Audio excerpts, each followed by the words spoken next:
आणि आता बातमी आहे पुण्याची। खडकवासला धरणातून मुठा नदीपात्रात 43,000 क्युसेक वेगाने विसर्ग सुरू झाला आहे आणि याच विसर्गामुळे आता पुण्यातील एकता नगर परिसराला पुराचा फटका बसतोय। नदीचं पाणी एकता नगरमध्ये शिरू नये म्हणून मातीचा बांध टाकण्यात आला होता, मात्र हा बांध फुटल्याने आता इमारतीच्या पार्किंगमध्ये पाणी शिरलंय, त्यामुळे वाहनं आणि दुकानं यामध्ये सुद्धा पाणी शिरलेलं आहे।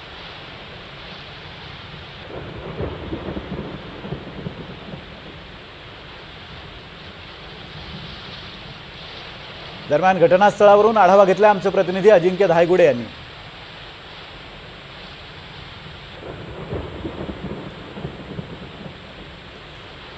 आपण पाहतोय खडकवासला धरणातून मुठा नदीपात्रात 43,000 क्युसेक वेगाने पाण्याचा विसर्ग सुरू झाला आहे आणि त्यामुळे एकता नगरमध्ये ही परिस्थिती आहे।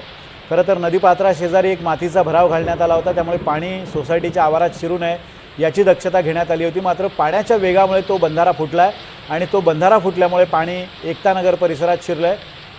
आता जर विसर्ग आणखीन वाढवला गेला तर कदाचित परिस्थिती आणखीन बिकट होऊ शकते, त्यामुळे नागरिकांनी आता आपली वाहनं सुरक्षित ठिकाणी हलवायला सुरुवात केली आहे। महापालिका अग्निशमन दलाची पथकं तिथे दाखल झाली आहेत, बोटीसुद्धा बोलवण्यात आलेल्या आहेत आणि आता बोटींच्या माध्यमातून अडकलेल्या रहिवाशांना बाहेर काढण्याचं काम सुरू झालंय। एकता नगरमधली 5 दृश्य आपण पाहतोय। खडकवासला धरणातून सध्या 43,000 क्युसेक इतक्या वेगाने पाण्याचा विसर्ग करण्यात येतोय। हा विसर्ग जर 50 ते 55 हजारांपर्यंत वाढला तर कदाचित आणखीन बिकट परिस्थिती होऊ शकते, त्यामुळे आत्ताच महापालिकेच्या वतीनं स्थानिकांना सतर्क राहण्याचं आवाहन करण्यात येत आहे।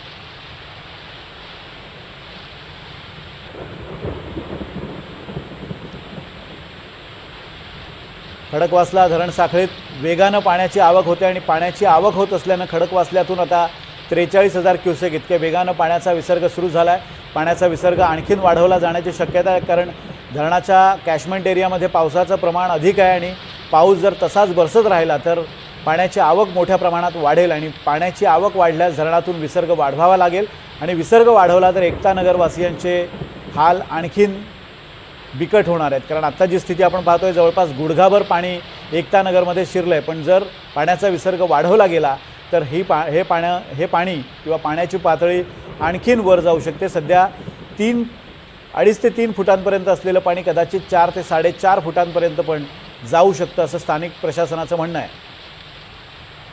परिसरात जी पूर परिस्थिती निर्माण झालेली आहे त्याच्यामुळे आता अग्निशमन दलाचे जवान या ठिकाणी या बोटच्या माध्यमातून जे अडकलेले नागरिक आहेत त्यांना बाहेर काढण्याचा प्रयत्न करणार आहे। खरं तर अनेक सोसायट्यांच्या पार्किंगमध्ये हे पाणी शिरलेलं आहे। अनेक नागरिक जे आहेत ते या इमारतींमध्ये सध्या अडकून पडल्याचं पाहायला मिळते आणि वयोवृद्ध नागरिक असतील किंवा लहान मुलं असतील ही देखील मोठ्या प्रमाणात अडकून पडलेली आहेत आणि त्यांना लवकरात लवकर सुरक्षित ठिकाणी हलवण्याची जबाबदारी जी आहे ती पालिकेकडे आहे आणि आता पालिकेचे जवान जे आहेत ते अशा प्रकारे बोट या ठिकाणी घेऊन आलेले आहेत आणि या बोटच्या माध्यमातून आता जे अडकलेले नागरिक आहेत त्यांना तात्काळ सुरक्षित ठिकाणी हलवण्याचा प्रयत्न जो आहे तो आता केला जात असल्याचं आपल्याला पाहायला मिळतंय।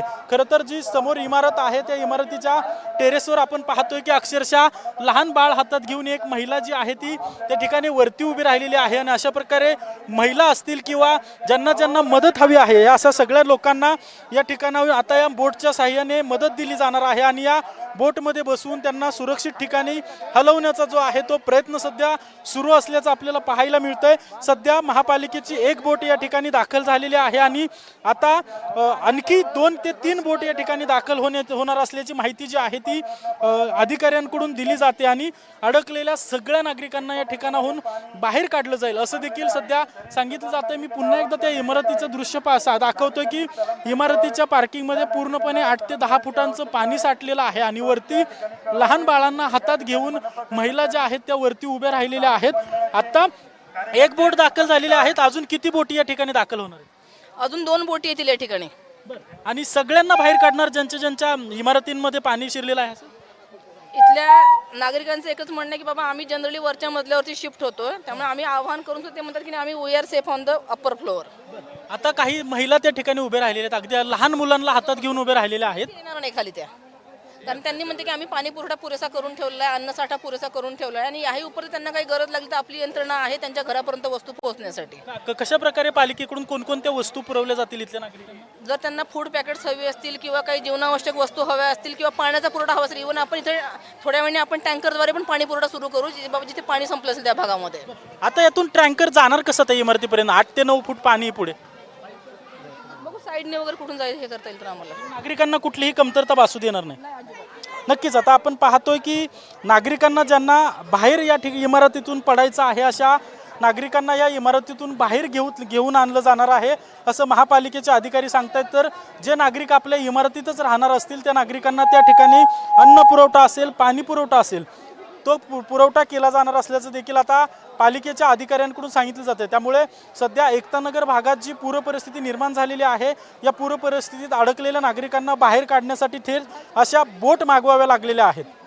कॅमेरा पर्सन निकेतन मानेसह अजिंक्य धायगुडे, NDTV मराठी, पुणे.